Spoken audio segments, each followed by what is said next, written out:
बिस्मिल्लाहिर्रहमानिर्रहीम। नाज़रीन, मैं हकीम शहबाज हूँ। आपको हमारे फेसबुक पेज और यूट्यूब चैनल पे खुश आमदीद। तो बात करेंगे खुबानी के हवाले से। खुबानी जो है फलों की शहज़ादी भी माना जाता है इसे।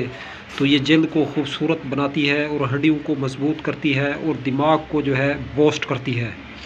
तो जिस्म का जो इम्यूनिटी सिस्टम होता है, क़ुव्वत मदाफ़त को ये बढ़ाती है खुबानी। तो खुबानी का मुस्तकिल मिजाज से इस्तेमाल ये हड्डियों को मजबूत करता है और दांतों को भी मजबूत करता है। तो निगाह की कमज़ोरी का बेहतरीन और ज़बरदस्त इलाज है खुबानी। तो खुबानी कोशिश करें फुल पकी हुई खुबानी लें। खुबानी नहीं बल्कि कोई फल भी अगर ख़रीदा जाए, बै किया जाए तो पक्का ही लें। तो शीरी हो, रस भरा हो, अपनी मुद्दत मुअय्यन पूरी किए हुए हो दरख्त पे, तो फिर उसको जो है उतारा जाए या ख़रीदा जाए बाज़ार से।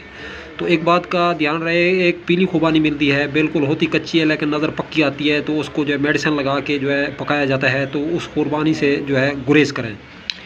तो दरख्त और पेड़ पे पक्की खुबानी लेनी चाहिए, ऐसी खुबानी जिसका फ़ायदा हो, रस भरी हो, मीठी हो, खाने में शीरी हो, मज़ा दे। तो ये जो है ब्लड की कमी का भी इलाज है, बहुत सारी बीमारियों का इलाज है, बाल गिरने का भी इलाज है बेहतरीन। तो बाल गिरना रुक जाते हैं इससे।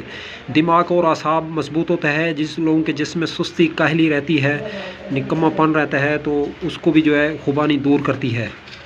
तो ब्लड की कमी का बेहतरीन और ज़बरदस्त इलाज, अगर इसको दूध के साथ इस्तेमाल करेंगे, 4 से 5 दाने खुबानी के खा के ऊपर से दूध पी लिया जाए, तो बेहतरीन और ज़बरदस्त फ़ायदा देती है। तो नाज़रीन, अब तक के लिए इतना ही। तब तक के लिए अपना भी ख्याल रखें और अपने फेसबुक पेज और यूट्यूब चैनल का भी तो दोस्तों हम मिलें किसी भी नई वीडियो के साथ। चैनल पर न्यू हैं तो चैनल को सब्सक्राइब करें। वीडियो अगर अच्छी लगे तो इस वीडियो को लाइक, शेयर, कमेंट करना मत भूलें।